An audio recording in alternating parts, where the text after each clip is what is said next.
Amis cinéphiles, il ne faut jamais, au grand jamais, insulter l'avenir.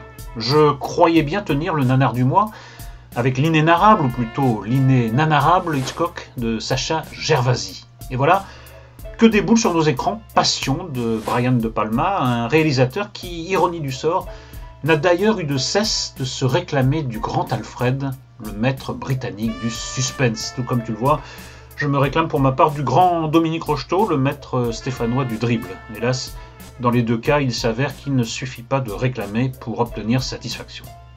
Alors, que s'est-il passé pour obtenir au final une telle panade sur grand écran de la part d'un cinéaste, il est vrai, capable du meilleur, voire Phantom of the Paradise, comme du pire, voire Body Double?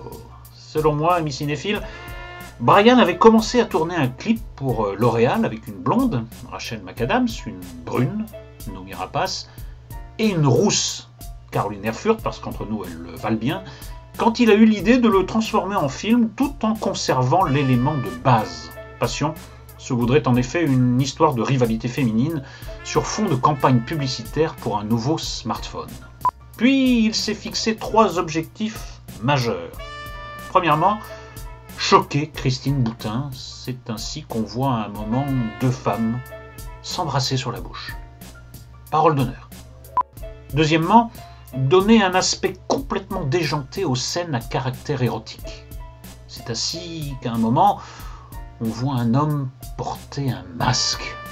La totale gueudinerie, Sodome et Gomorre, nos limites quoi. Troisièmement, proposer le plus d'invraisemblance possible en un seul scénario, mission accomplie au-delà de nos espérances. Hitchcock, encore lui, doit se retourner dans sa tombe. En conclusion, je propose, sur le modèle de la Palme d'Or cannoise, de créer une Palma d'Or qui distinguerait le film le plus improbable de l'année. À bientôt, amis cinéphiles.